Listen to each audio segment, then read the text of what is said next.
Welcome everyone to another episode of Aussie Mac Zone. This week we've got another truckload of stories of what's been happening in the Apple world, in the Apple universe to bring you. But first of all, we must say that this show, Aussie Mac Zone, is brought to you by athwebhosting.com.au. If you need a web host for your blog or your business page, and you can also buy domains there as well. So go and have a look at athwebhosting.com.au. It's all situated in Sydney, so their servers are nice and fast, professional Aussie web hosting. So go and check that one out. And also later on in the show, we have iTunes gift card to give away, and yes, we do have a winner this week. Someone has taken time out of their busy schedule to sit down on the Apple iTunes and write a review for the podcast, so thank you very much, and we'll find out who that is a bit later on in the show. But first of all, let's tell you what's going on this week with the host. Jason is not here this week. He's experiencing blackouts in Adelaide. I don't know what's happening over there, fires or something like that. So blackouts have ripped down all the power. He's not having no luck, because I'm sure he's pretty hot over there. But the other two guys are with us tonight, and first of all, it's Michael. Hi, Michael. How you going? Good, mate. Good, Glenn. That's good. Garth's with us, ready for a big night. That's right. That's yes. it. And Garth is over there in the red corner. How you doing, Garth? Hey, Glenn. How's it going, Michael? Yeah, that's good. Good. Thank you. Now, look, we're going to get straight into it, as we do. And there's been problems with mail. If you're using OS X and mail, well, then you might have experienced some of these problems. And, Michael, what's been going on with OS X mail? Yeah, so Apple's really got in and acknowledged that the issue's more out of hand than they thought it was in the first place. And ever since Mavericks was released, some of the Gmail customers in particular have been having major issues where it's reloading their mail. Says you need to restart to reload the mail, and then it reloads all their mail, not just some of it. Right. So Apple were first blaming that it was because Gmail's wasn't using a fully configured proper IMAP server. It wouldn't be Apple's fault, would it? But it's not proper, is it? It's a bit off. That's right. So now they've actually put out a fix for it. It's a bit of a manual workaround, but and we'll put that in the notes because it's a bit drawn out, and you just got to be a bit careful. So it was loading up. So you had your emails there, and it was reloaded. Yep. So you have 2 of certain mails or 3 of certain emails, and it could take forever because if you still had 1,000 mails, it'd start again. And oh dear. It wasn't just loading today's mail or yesterday or working out where it was wrong. Right. It'd start from scratch. And this is when it was... sorry, Garth. I was just going to say, I never had that much of a problem with it. I didn't know what anyone was talking about when it first came out, but apparently a lot of that stuff has been fixed. And it's still now, though, it's the getting new mail. You'll be there on mail and you'll know you've got it on your phone and it's just not showing up on your computer. Right? I'm starting to have that. Yeah, right. So this is with the IMAP. You would have thought that IMAP would have... I've already got this one, so yeah. Well, Google's implementation of IMAP is a little bit different. How you going? Yeah, it's a little bit how you going. It works well. It's great, but this is definitely an issue that wasn't there before and is now. So it's Apple as well. Yeah, right. So it's like for too long we've got a good fix and we can reliably get our mail. Yes, and as Michael said, there is a 1, 2, 3, 4-step procedure if you've got that issue, and we have reprinted that's in the show notes at aussiemaczone.com.au, and just go across the top there, show notes, Aussie Mac Zone, you're on fire. All right, and don't forget to restart. Once you do the steps, you restart your mail and then reopen it. Probably a good idea just to restart the whole computer. I find that's, there's nothing better than a good restart. Oh, come on. You don't have to restart your computer every time you want to get mail. No, after you do the fix. Just the fix, not the... Or do you have to do that all the time? This is the problem with this fix and this issue is that restarting mail will normally get around it. But if you want to sort of get around the issue of not getting new mail without restarting mail, you can use this fix. Right. And it's just a matter of basically taking the accounts offline and then clicking, take accounts offline and then clicking get all new mail. Right. And that usually resolves without having to restart mail. Now, so you use the OS X mail, Garth, is this right? Yeah. Yep. And do you, Yep. what about Love you, it, Michael? usually. Are you OSX Mail? Yeah, I do, but I don't use Google Mail. I don't use Gmail. Oh, so you don't have this issue. Nah, Right, right. And not so at all. then Garth, my question directed towards you then is if you've got Gmail happening, why are you using Mail as well? You find it easier for some reason than just loading up the Gmail? I prefer viewing all my mail in the one spot. Just hit Command 1 and I've got an inbox that has all of my 7 different email accounts. Oh, okay, right. You could set can just Google work up through like it. that.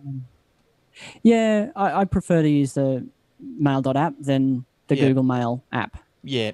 Look, I do. And I don't like the web interface that much either on Gmail. Yeah, look, I probably do have to agree with you. Like, not that I not am a user of the OSX Mail, but look, I did get sick of Gmail at one stage, and I went to try. I loaded up the good old faithful Outlook on the PC, and look, I did like the interface better. But yeah, there's just a few things that I couldn't do on that you could do on Gmail, and so it ended up in the bin as like it did the last time. but yeah, so that's how it goes. Now you would have seen the iPhone 5 camera. You know, people sprout how good it is. Well, the 5S has just won a competition, a blind camera test picture competition. So there was a magazine, phonearena.com. So they took pictures with various different phones, and iPhone 5S was voted the best picture out of a lot of them.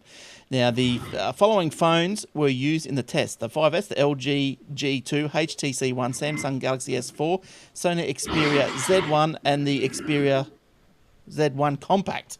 Now, the Phone Arena took 3 sets of 6 photos, each using each of the 6 cameras. Readers were shown all 3 sets and asked which phone took the best photo. Out of the 6 cameras, the 5S came out on top with 34.77%. So that's not too bad. That's a resounding sort of a win there, I would imagine. Because it's there's more 6, than double the sort of 16%, which would be random. So, well, that's right. So you've got say 65% left to cover 5 phones. So they're about 11% each. So yeah, that's a resounding win for that. So I thought you'd be interested in that. Did you like that? Do you think that's because so many people see that type of see the iPhone, images? That's what you see on the web so much. That's what you see everywhere, and it's sort of that's what you're used to seeing. Yeah. Because I think that. Yeah, look, and just keeping with the iPhone theme here, there was another story further down, I think. Michael, you had it about the 30 years of Mac video. Oh yeah, well that Apple didn't actually put the ad up at on the Super Bowl in America when everyone thought they were going to, but they released it just afterwards, and it's a nice little, goes for a minute and a half, the full length video. And that's certainly worth a look. Yes. Makes you, being an Apple guy makes you cry. Oh, but, I'll send you some tissues. but they also released a behind the scenes video of how they made it. And it was all done in one day.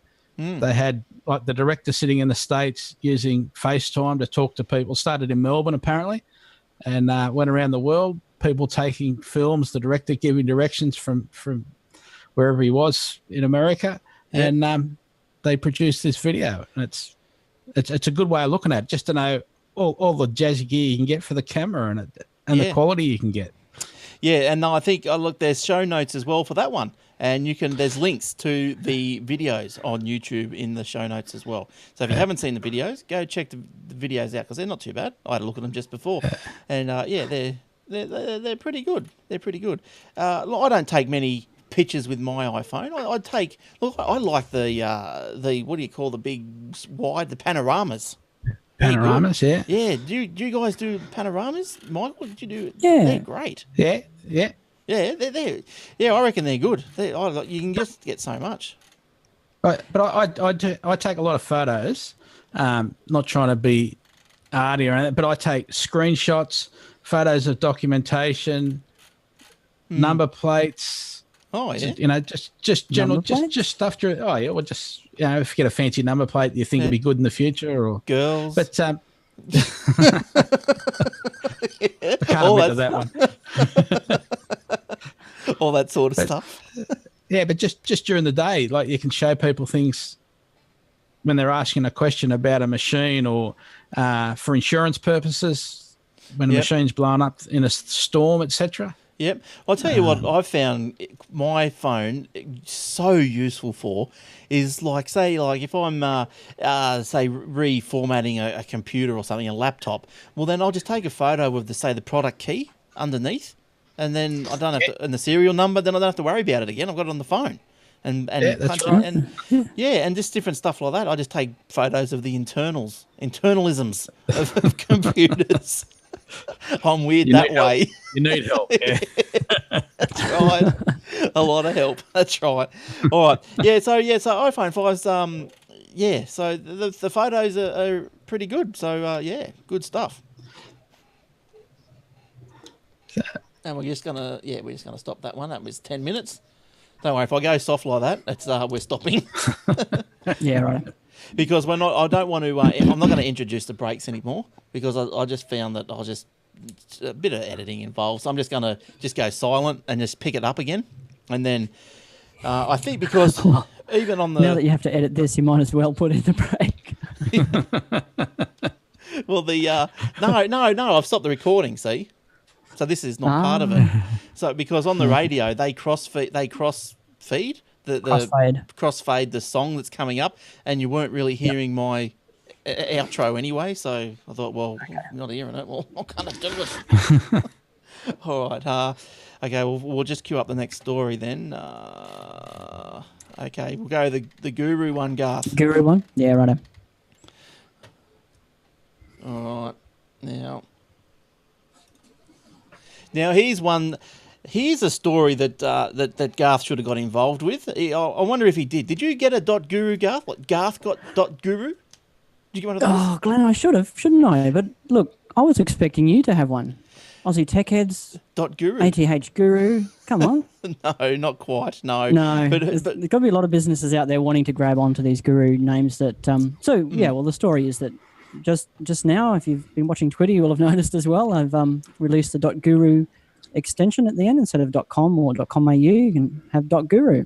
So Apple, of course, have jumped out there and grabbed as much of the ones that business critical, I guess, to them. So Apple.guru, iMac.guru, and so forth. Geniusbar.guru maybe, and if they haven't, someone will grab it quick. Someone will get it. Yeah. So I haven't seen those come through to my the ones that are available to the Aussie Tech web hosting, but they must be on their way. So they probably where would they be offered? Probably to the bigger registrars first, or does everyone get a? I suppose the smaller registrars where we go through, we're not like with a big GoDaddy or whatever thing like that. I suppose it takes time to filter it all through down to the plebs. But I suppose I think. Oh, come on, Glenn, get it. I'm ready to push the button, mate. I think they announce them, and then you bid for them. Oh, is that one of those ones? Oh, okay, yes, right. Yeah. Right. Yeah. They'll be expensive, I'm imagining. Yes. Well, I suppose with ones like Mac.guru, iPad.guru. Yeah, of course they'll be wanting those, wouldn't they? iPhone.guru, yeah. Yeah. So look, there's a lot of money in these domain names, and there's also a lot of money in PayPal. What's happening with PayPal, Michael? Yeah, well, the story goes that PayPal obviously wants to be part of Apple's mobile payment system, and it's working. They've been in touch with Cupertino. Apparently, there's, according to Recode, some of the eBay-owned PayPal people have been up to Apple pitching their knowledge of how money transfers go and things. But I think anyone would want to join Apple's reputation for looking after your money and looking after your passwords, and I think that's all pretty good. And PayPal's big, and it does have, and it is a payment company. Yeah. But I don't know whether Apple's interested or just letting them rock on. Yeah, they might be seeing what come on in, boys, show us what you can do. what Yeah. what can you do? Let's see what the opposition's doing now anyway. Yeah, that's right. They wanted yeah. to tell us. Yeah, they got the little iPhone on the desk, with the with the little cloth over the screen, but it's taking a photo. Taking a snapshot of the serial number. That's right. Yeah, they go. Oh, really? PayPal's doing that now. Right. Did you get that, Tim? Right. That's the same as didn't we patent that 3 years ago? Yeah, that's right. Yeah, they got it's Tim Cook and then a note taker and then a patent lawyer. That's sitting there, take notes. Right, yeah. Take notes, and every time they infringe a patent, hit the bell, ding. Every sentence that come out of their mouth, ding, ding, ding, ding, ding, ding, ding. And Tim's going, yeah, we'll get this for nothing. Yeah, so PayPal, they want in. I don't blame it. Look, I don't mind PayPal. I suppose I think it's a bit slow on their web is a bit slow, but other than that, I've got PayPal here, and that works fine. You swipe your card, swipe the credit card in the top of the phone dongle thing, and that works good. Okay. Yeah, so I can do mobile payments, Garth. So you just go That's out. excellent. Yeah, you go out into the big wide world out there, and you put this little slider in your headphone jack on your iPhone, and queue up the PayPal Here app, and then just swipe it through like that. And then if it's a signy card, then the customer signs the screen of your iPhone. So it's pretty good. And you don't get to keep How much the does that? signature. So if you've got listeners out there who want to set up that kind of mobile payment, is it an expensive thing for them to do? It's free. All you got to do Beautiful. is all you got to do is pay the Visa card cost and the PayPal cost. Whatever it is, 2.5% or something. Which is 2.5%. Yeah. Yeah, which is probably not the cheapest thing in the world, but it's cheaper than going to organise your own merchant facility and paying monthly merchant fees and and all that sort of Paying for the machine and that sort of stuff for small people. Yeah. Yeah, that's right. Yeah. I've signed up for Flexi Capital, I think it is. I think it's part of the Flexi Rent group. Oh yes. They've got one that they're doing. So, and if you're only little, there's they charge you $20 for the swiper, and I think it's only 1%, something really small. If you're only, it depends how many transactions you do. Right. Yep. After you get over a certain number of transactions, it actually goes up. What comes down? What happens in your world? Yeah. Okay. Unusual, yeah. Yeah, because there's online. I know this is getting a bit off track, but like Shopify, I think, where you build your own e-commerce store, which is very, very easy to build. But not only do you have the PayPal fee, they charge a transaction fee as well. So the Shopify's got a continual revenue stream there with the transaction fee. Yeah. So that's a little nasty to look out for. I think that stops if you turn over so many, 1,000 a month or something. I think that's right. Yeah. But I saw that when I was looking around. I thought, really? They really want to do that? It turned me off. I went to Magento Go. But yeah, all right. Let's pop off to North Korea, where we're going to find. What are we going to find in North Korea? We're not going to find much OS X going on. We're not going to find probably too much at all. I think wasn't it the last guy that was there, the father of this president now. The country's so poor and so desperate and all this sort of stuff, and got nothing. But here he is in his little palace of luxury with his iPhone, his iPod, his jewelries, and all this sort of stuff rocking on. But this story goes on about North Korea's official operating system rips off OS X. How's this one? In North Korea, they've developed a Linux-based system that looks like Mac OS X. There you go. What's that? So the North Korean government has released its own operating system. It's basically Linux skin to look like OS X. So yeah, have a look at that one. I can't read it. It's all in Korean. But do they have internet? Does look very familiar, but doesn't it? It does. Yes. It's got the green Linux feel though, hasn't it? Like that background green. It's a Linux green. That's what I call it. So I don't know. I didn't even know they had internet over there in North Korea. They're in a bit of a South Korea certainly do, don't they? Do have a very limited amount of internet. Yeah, I've heard that. Yeah. Makes you wonder how that picture got out that we got here. How did that get out past the censors? All right. So, But- sorry. Sorry, just on another note, because something I saw late tonight about Korea. I think there's a guy and he's only 17 or 18 and he's written a program using the Xbox Connect. Oh, yeah. And they've deployed Xbox Connects along the North Korean South Korean border because he's written a program that can determine whether it's a person walking near the border or whether it's a deer or a bird or whatever. Yeah, right. And then it sets an alarm off at the soldiers station to say that there's something happening down here. There's people down there just to stop an invasion. And they reckon with the latest Xbox Connect that he can even get down to whether it's like a bear heartbeat or a human heartbeat, for example. Well, I heard the story that with those Xbox Connects now, it can tell the difference between, say, if you walk in the room or a child walks in the room, or and it tells it like you've got a 4-player game going on, and you've got mum, dad, 2 kids hooked up as players. It can tell the difference between the players just by looking at you. Yeah, that's amazing. Yeah. I mean, it'll know the difference between male, female, short, tall person. It'll remember quite a few different people, I believe. Yeah. Yeah, that's right. Yeah, it's look that thing's amazing. That thing's amazing. Yes. Well, that's another little stop. So where are we going to go next? We will go do the ad tracker, Garth. Ad tracker, yep. So I'll do the ad tracker, then the Mac. Michael, you're really popping your peas. Oh, what? I was just saying, he's really popping your peas. Oh, okay. He's having a drink. Oh, is he hearing? Okay. Yeah, he's hearing.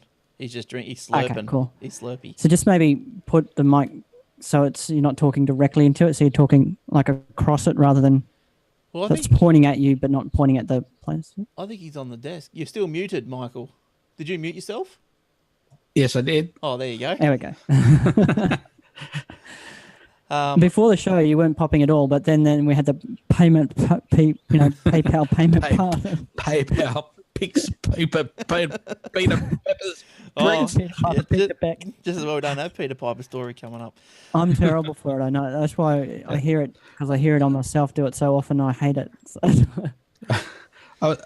It's actually on my screen. It's got. I'm looking up mesh pop filters. Yes. You can get one too. You can get one like mine. It's only cheap. I think it was about $10, and it just hooks on. It goes all right. Yeah. Seems to go all right. All right. Anyway, so let's keep moving because the guys on the video don't get edited, do yous? So. Oh. No, the video doesn't get edited. It's just the audio. So they're going, come on, guys, get back to it, eh? Get back to it. All right, so we'll do that, and okay, we'll see how that runs. Well, if we can do the remaining stories till the next break, that'd be good.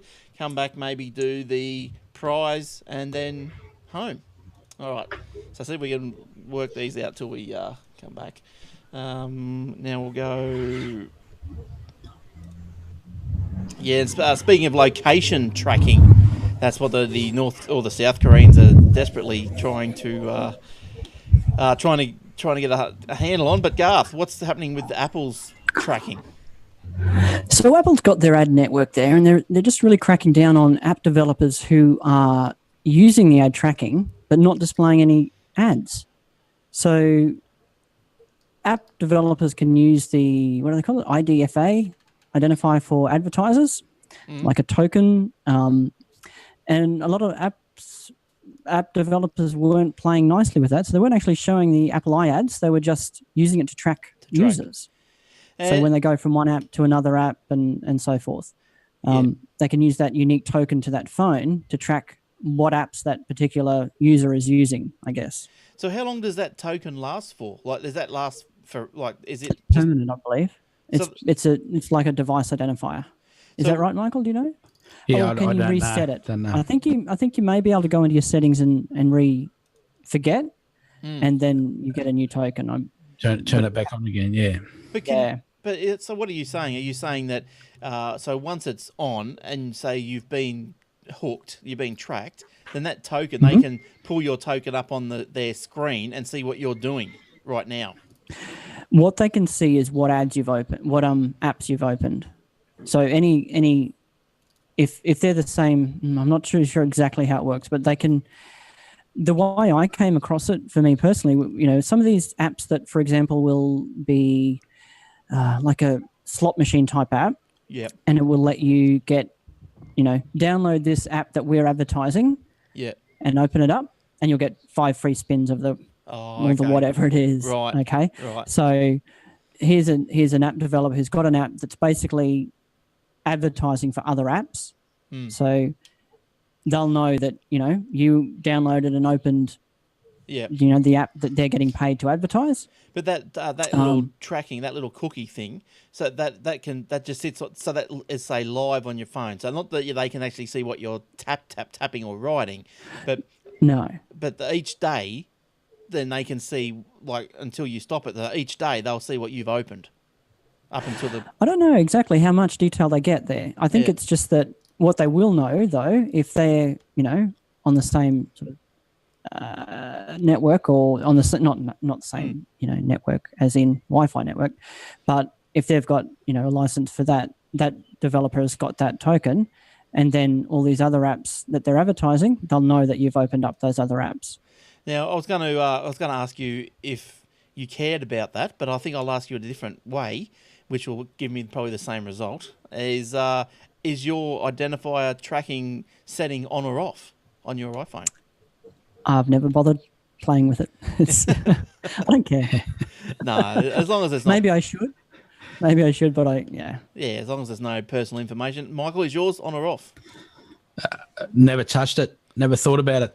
Yeah, I see it when I go through my settings, but I've never turned it off. I just thought, who cares really? But as long as who cares? What are they going to do? They can't do nothing. But it doesn't really matter. Well, even if you're opening some unsavory site, but you wouldn't get that or app, you wouldn't get that on Apple anyway. But who cares? They can't identify you, so it doesn't really matter, does it? Maybe Snowden might be able to. Maybe that's the trick. Maybe you need two databases, don't you? One of people with their identifier and a list of identifiers from somewhere else to try and match them up. But I think Apple have got the details. They can match the identifier with the person, but they're not going to be giving out that information. No. They've put too much reputation behind the security of their platform to let that information out. Yeah. It's there so that Apple don't want app developers doing this when it's not for actual iAds. Yeah. Or is that what do they call it? They call it iAds, I think. That'll do. iAds is their stuff, yeah. Yeah. So they've got their advertising network like Google has, like everyone has. And as a developer, I can say, yep, I'm going to sign up for iAds. I'll give my app away free, but, put your ads in it. That's fine. Thanks very much. And that's what that cookie's there for. Now, if you're looking at this setting, I think it is rather hidden. I don't know where the hell it is, but I know it's hidden. It's not easy to find. You probably have to Google it. So send Michael an email. Ask privacy or something like that. It's Michael will tell you how to Google it. All right. Now, Mac users, do you guys still need Microsoft Office? How much would you pay for it? And would you pay for it, or would you even have it if it was for free? Michael, what's your thoughts on that one? So personally, I don't use any of it. I haven't done for probably realistically 5 years. But I do definitely have customers that rely on it. And it's more historical because they say, people send us stuff with a Word document, or people send us an Excel document and it doesn't quite look the same. So that's the people that need it. Yeah. I think there's people that also just too scared to go away from it because they don't really want to learn. People don't like learning things, so they don't really want to learn another one. Even if it's for like Pages and Numbers is free now, whereas you've still got to buy Office. Yeah, right. Right. Yeah, look, I've got Office on the Mac. I'm probably one of those lazy don't want to learn another thing, people. But I don't. But then again, like I find that I'm probably more using the Google Docs stuff actually than the Office stuff because it's just quickly interchangeable. Garth, what about you? Microsoft Office, free, buy it? I wouldn't for home use.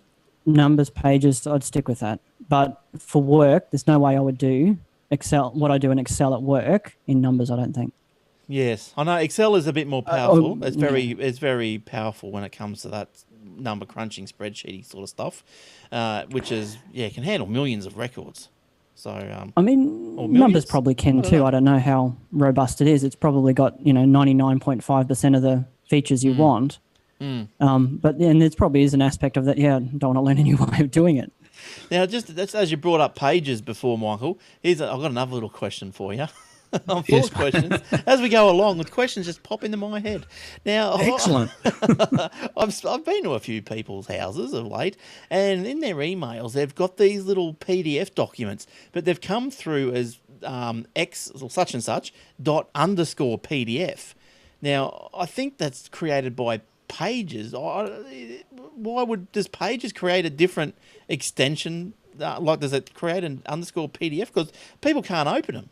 And then you got to when they move to an Apple a Windows machine, they can't open them. So you got to take the underscore out, and they're fine. Have you had any experience with that?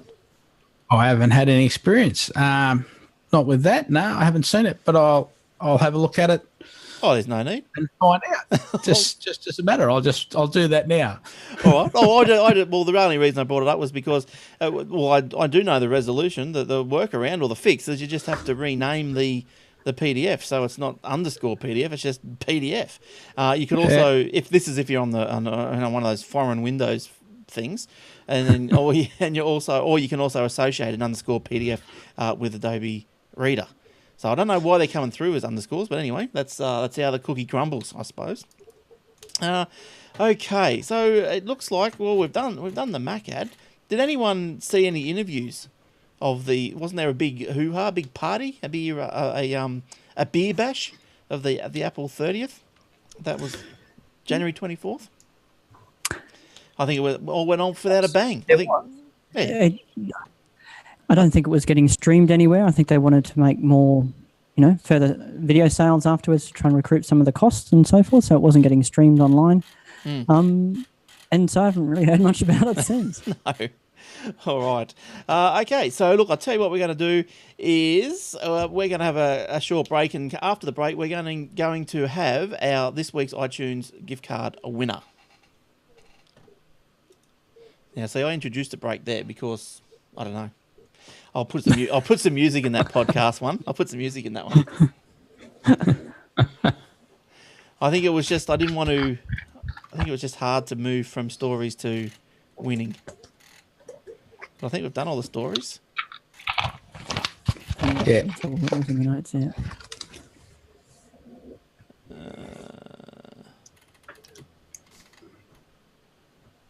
Okay. Yep. See.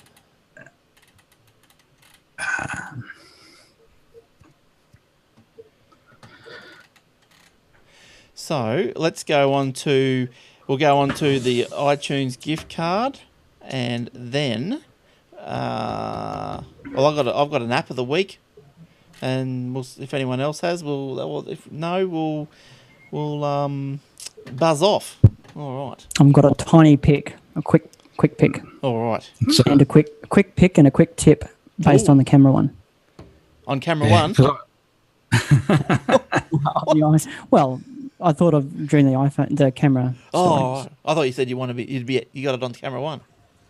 No, on camera one, yes. And I've got. Glenn, just get me on camera 3 with this tip, please. Yes. Yeah, no worries. I need the over shoulder shot, thanks. Yeah. All right, let's go with yes, it's iTunes giveaway time. Woo! And this week, look, let me load up iTunes, and we'll have a look and see if we got a winner. I know we do, but I just can't remember who it was. So I know we do.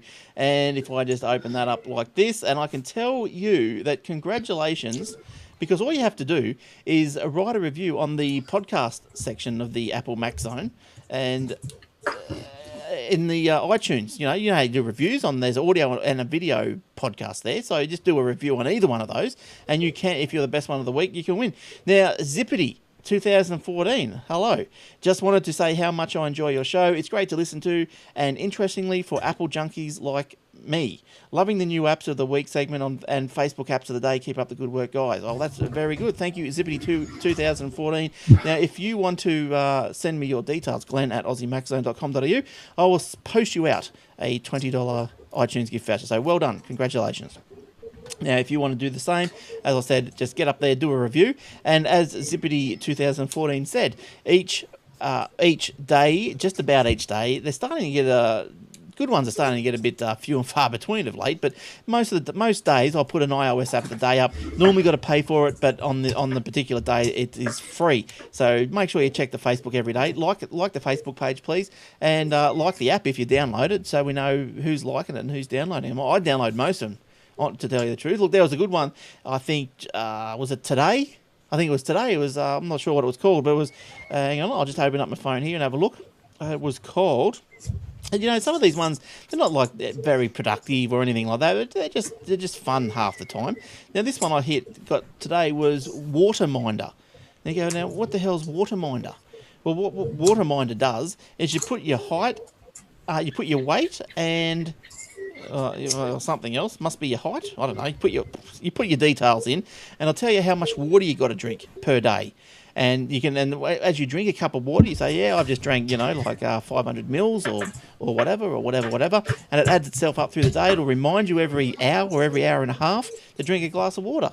And it does work, because even from today's the first time I've had it, and several times through the day it says you need to drink some more water, and I went, you know what, I will, because you reminded me. And you just go, you go around, you have a drink of water. You're not that you don't think about it because you're not really thirsty, but yeah, you're still down a nice big glass, and it's good. And it's to keep you hydrated, and it's also to keep your brain going. So that's good. So that's my well, that wasn't my tip, but my actual app of the week is the Woolworths app. Now, look, this has been out for a little while. But if you don't know all about it, most people, a lot of people shop at Woolies.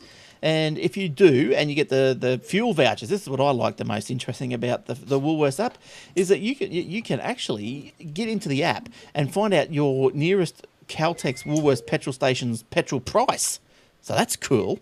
And you can also show you when how many and when your vouchers are going to expire. And that's also cool. Because as you know, we've got two cars in this household, and Kim says to me once, she goes, "Oh, I've got a 15-cent fuel voucher coming up, or I've got one there to use." And my car's a little 4-cylinder buzz box, runs on the sniff of an oily rag, and Kim's got the big V6. Bloody 4-wheel drivey thing. And I thought, as I pulled into the station, I thought, oh, look, I don't want to use that 15 cent. I'll look up the app and see when it's coming up. And it was the next docket to be used. So I went, you know what? I'm not going to use that docket because I want, save it for Kim, where she's going to get more of a saving for it. So so nice. And that's how I use it. So it's not about, you can go into the Woolworths app, you can find stuff in the store. You can barcode scan, you can do all that sort of stuff. It'll tell you what aisle it's in and all that sort of stuff for your respective store. Look, it's really good. If you haven't had a look at it, it's free. Go and download it. It's great. It's great. So enough of that waffle. I didn't mean to go on for so long then. Garth, you had a little tip or a app, did you?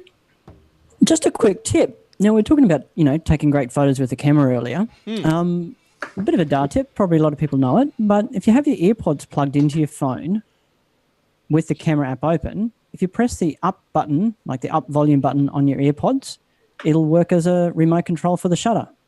Oh. So you can use the up volume on your phone as well for the shutter rather than tapping on the screen. Or with the earpods, use the up volume on there. So, makes it a lot easier, I think, to take a stable photo. Yes. You can sort of rest the phone somewhere convenient, or make sure you're holding it stable. Or a sneaky photo. And not actually... Yeah, you're not actually tapping on the screen, vibrating your phone when you're trying to take a picture. Just use the earpods as a remote. Yes, that's good. Now, that goes along with the good tip Michael had the other week, which I've used almost every time I've used the flashlight, where your tip was you hit the camera app and the flashlight goes off. Yeah, just one tap and it's gone. Yep. Yeah, it takes you into the camera app, but doesn't matter. It turns the flashlight off. No, it just turns the flashlight off for me. You don't drag it up, you just tap it. It doesn't take you into the app. Oh, it does to me. I tap it, and You must be dragging it. Oh, am I? Hang on, I'll try it right now. I'll go tap, tap. No, I keep going in the camera. It doesn't matter. It turns it off. That's the main thing. And that's good, Gar. Thanks very much. And Michael, did you have a tip or an app this week? Oh yeah, I just like that. One of my apps is the Apple Australia. The ABC Australia iView app. So, yes. I love that app. Yeah, ABC no ads. That's great. And but like there's a show on at the moment, but because we're having so much fun here, I don't watch it. So it just lets me catch up with it afterwards or tomorrow night or it's just conveniences. What is that show, Michael? QI or something? It's some new police show that they've got on now. Oh, right, yeah, little police show watcher, eh? But I know. Foyle's War came back on, and I had no idea it was on. But good old ABC iView, last 2 weeks sitting there. Yeah. Now I think look, I don't know. This is a question without notice, but I think there are some ISPs out there that will let you stream the ABC iView for free. I think would iiNet be one of them? I'm not. Yeah, I think you might be right on that one, Glenn. Yeah, iiNet, sure. I think lets you So, unmetered contact to the ABC. Yeah, so if you're watching a lot of that, but yeah, look, I do as well, Michael, like that iView catch up. I use the iView catch up. I'll catch up with Q&A. I like Q&A. You know, it's gets a bit late for me on Monday nights, but I'll watch that. Next week on Q&A, Malcolm Turnbull's on, so I'll be either watching that one or catching that one for sure. But and I'll say it anyway. I was going to go off and say, that iView app's now just released on Android, but who cares? Who does care, who really? cares? The Androids don't work anyway, so it doesn't matter if it's released or not.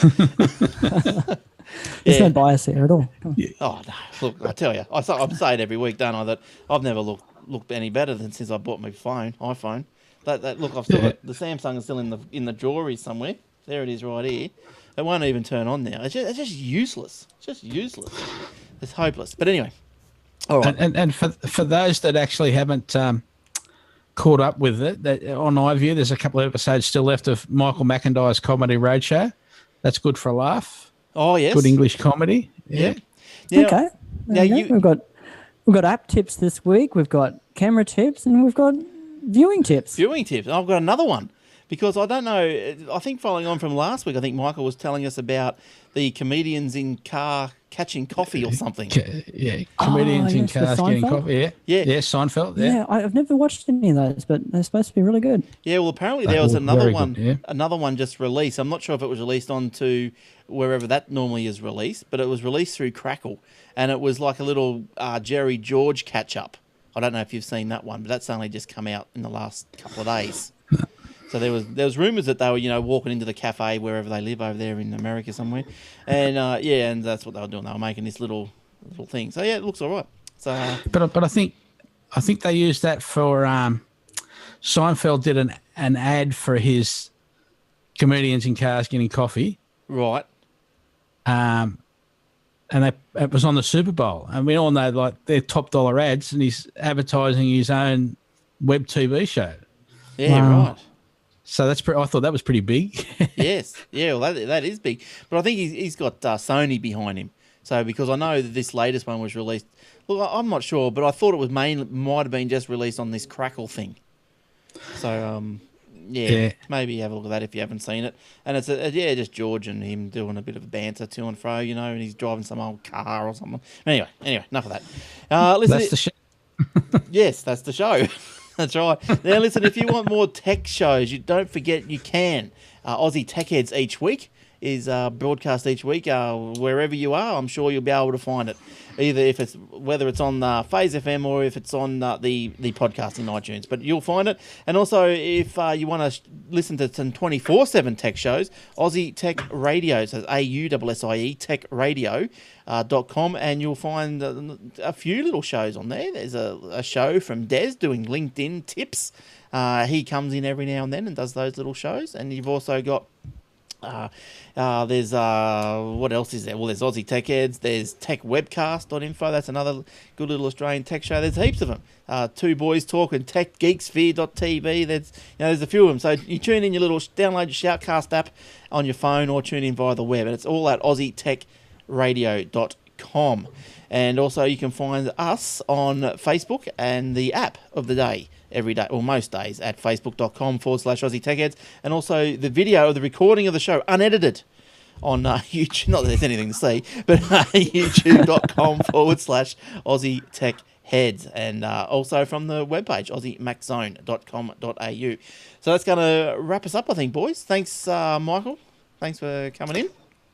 No, thank you. And thank you. Looking forward to next week already. Yes, that's as soon as the show finishes, we're always thinking already for next week. And thanks, Garth. Well, you're thinking of next fortnight, Garth. We'll see you. I'm thinking of next fortnight. But thank you guys for having me. Always fun. No problem. See you all in 2 weeks' time. Yes, and thank you, Garth. And I forgot to mention that Garth's two little shows are on the Aussie Tech Radio as well. Garth, iblindtech.com. Garth, is that the URL? That's the URL, yep. So iblindtech and coolblindtech.com. And coolblindtech.com, that's right. So they're both on the weekly episodes, I think, as well, Garth. So you'll get a new weekly episode every Friday. Something like Sometimes. that. Whatever show is new for the previous week, that there's new shows each Friday. If you can understand that. Okay. That's on Aussie Tech Radio. All right. But this has been Aussie Mac Zone. So until next time, it's bye from all of us. Bye-bye.